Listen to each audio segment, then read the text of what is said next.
All right, hello. Today we are going to be going through and talking about basic atomic calculations. Now we introduced just a little bit of this when we started, or when we did the notes yesterday. I'm going to pause this because I just saw that my air conditioner is on, and if it comes on, you're not going to be able to hear me. So one moment. Light now off. Okay, so as I was saying, we started this a little bit yesterday or in the last video, and this is just basic atomic calculations. So there are 6 things that you need to be able to calculate given some combination of those 6 things. So you're going to have some of them, and you have to be able to calculate everything else. There are lots of different ways by the end of this unit that you're going to be receiving that information.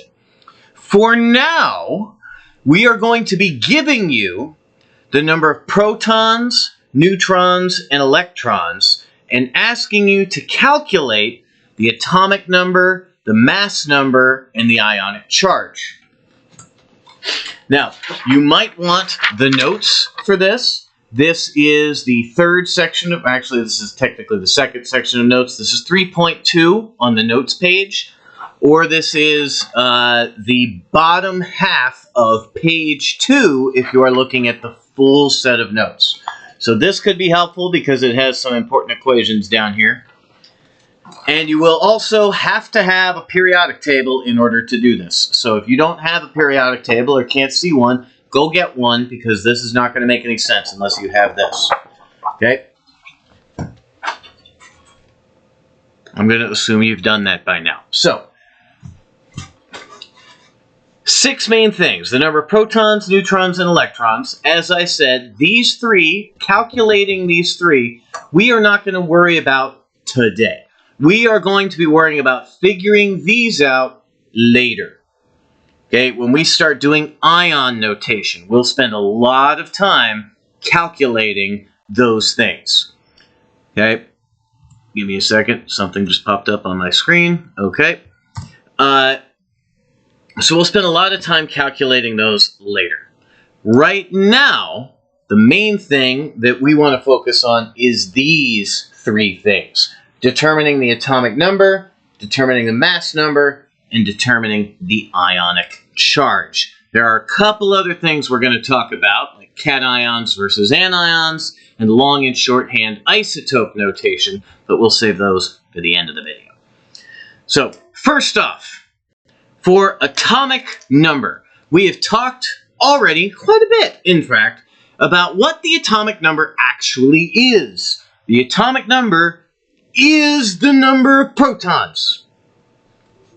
Period. No takebacks. That's it. That's all you have to know. The atomic number is the number of protons. So the atomic number is the number of protons, is the element identity. Helium has 2 protons. Therefore, the atomic number of helium is 2. Okay, so if we're looking at our equations and we're trying to determine the atomic number, which I'm going to be abbreviating AN, like I said last video, I'm really creative. Okay, AN is the atomic number that is just equal to the number of protons. The end. Hopefully you've got that. I'm not going to spend any more time on that one. Okay. The other one, which we talked about quite a bit in the last video, was the mass number. Okay. The mass number is determined by adding the number of protons and neutrons. That's because the mass number is the number of particles in the nucleus. And that ties into the isotope notation, which we will again be talking about closer at the end. We've done a little bit with isotope notation. I just want to hit it a little more, make sure you remember. Okay, so atomic number is the number of protons. My shadow is in the way. The mass number is the number of protons plus the number of neutrons.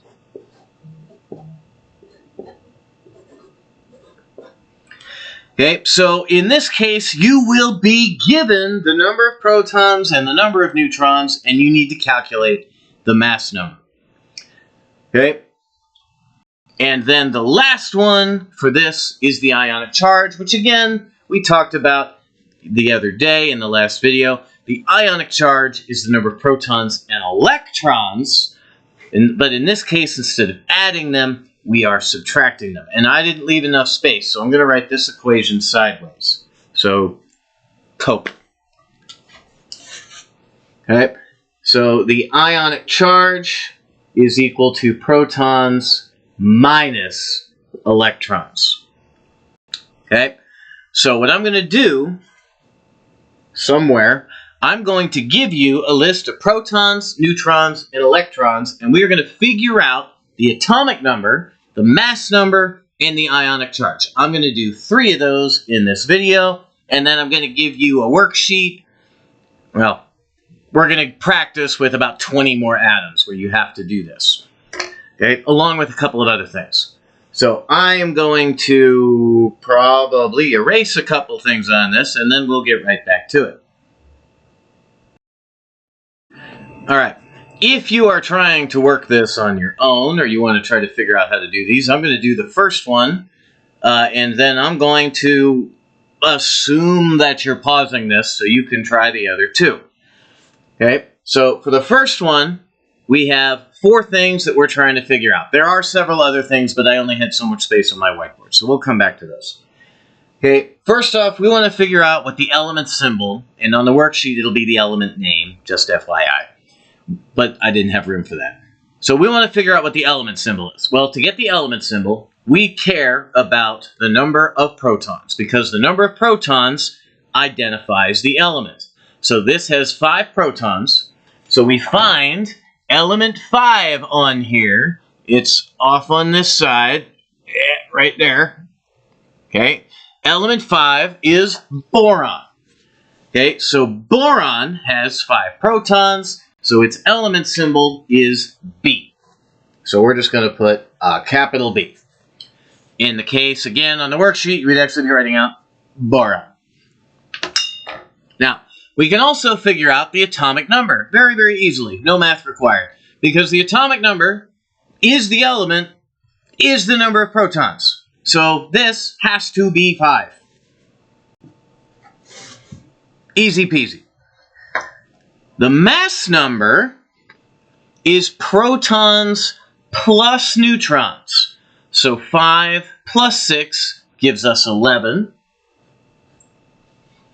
And the ionic charge is protons minus electrons. So 5 minus 2 gives us 3. But don't forget, in order to be an ionic charge, it must have a charge. This must have a plus sign or a minus sign. Now, we didn't get a negative answer, so you have to remember to go back and put that plus sign on the beginning of it. Okay? So this would be the calculation information. Now, there are 3 other things that I'm going to be asking you to figure out, and I'm going to put those down here. I'm going to write them in here for this one, and I'll probably put them down here for some of the others. Okay, first, we need to determine whether this atom is a cation or an anion. Okay, well, what's the difference? Actually, you know what? I can squeeze that in right here. C or A. C plus or A minus. Okay, is it a cation or is it an anion? Well, the difference between a cation and an anion is whether it is positive or negative. So if it's positive, it's a cation. If it's negative, it's an anion. So we look at our ionic charge. It is positive, therefore this is a cation. Now, in the worksheet, you'll actually write out cation. But again, I don't have room. Okay, and then the other thing I want you to do is write the short and long hand isotope notation for this atom. Okay, so the shorthand is the element symbol, a dash, and then the mass number. So the element symbol here is B. So we're going to write B. Then we're going to put a dash, and then we want the mass number. Not the number of neutrons, not the protons, not the electrons. The mass number. So 11. And I'm going to do this because my ones look like crap. There we go. Okay, so B11 is the shorthand isotope notation. The longhand isotope notation uses the name instead of the symbol, but other than that, it is the exact same thing. So instead of B11, the longhand is boron 11.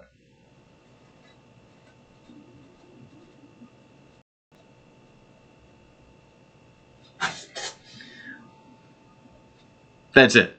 So now, pause this and do the other two. Figure out the element symbol, the atomic number, the mass number, the ionic charge, whether it's a cation or an anion, and then write the shorthand and longhand isotope notations. I'm going to pause this and do that myself. You have about 5, 10, maybe 15 seconds until the answers are suddenly here.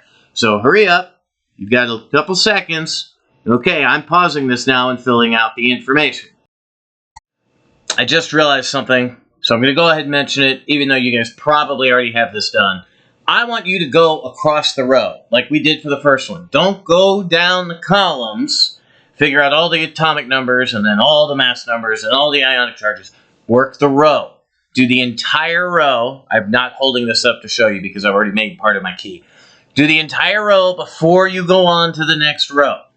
Okay, you will learn this better by making yourself switch calculations, switch tasks, and then you have to switch back. Okay? The equations, if you can't remember them, are on the notes. Okay, now I'm going to pause it for real and actually finish making my calculations.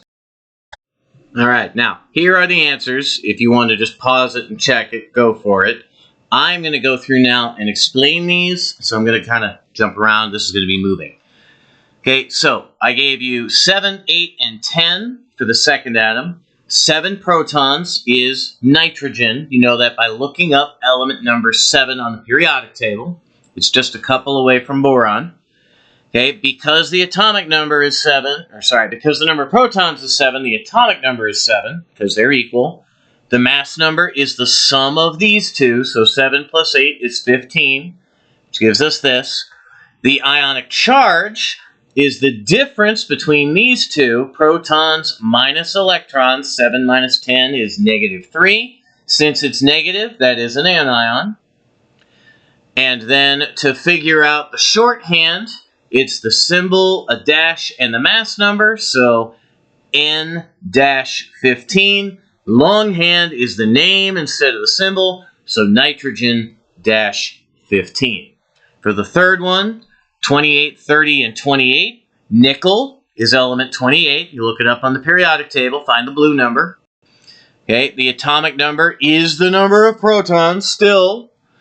Mass number is the sum of the protons and neutrons, so 28 plus 38 is 58. And then the ionic charge is the protons minus the electrons. Well, 28 minus 28 is 0. 0 is neither positive nor negative. Therefore, this is not a cation or an anion. This is neither. Or you could write neutral. Neutral would also be an acceptable answer to have here. And this will happen from time to time. I'd say about a third to a half the time for the first part of this unit. Neutral atoms are going to be pretty common. Now, to get the shorthand isotope, it is again the symbol, a dash, and the mass number. So okay. Symbol is Ni, mass number is 58, so Ni-58. Ni is nickel, so for the longhand, we'd write nickel-58 instead. Okay, and that is pretty much it. Okay, as I said on the cell activity that you guys are going to be working on, you're going to be doing this for about 20 different atoms. However, you're going to have to figure out the number of protons, neutrons, and electrons first by counting the number of cards in the bag. So that should be interesting. Okay, hopefully we'll have time to start that in class today. If not, then we'll start it tomorrow. Only planning on giving you guys 3 days for this because that really should be plenty. Yeah. So that's pretty much it. I will see y'all next time, and I hope everybody understood what the heck we were talking about. Bye.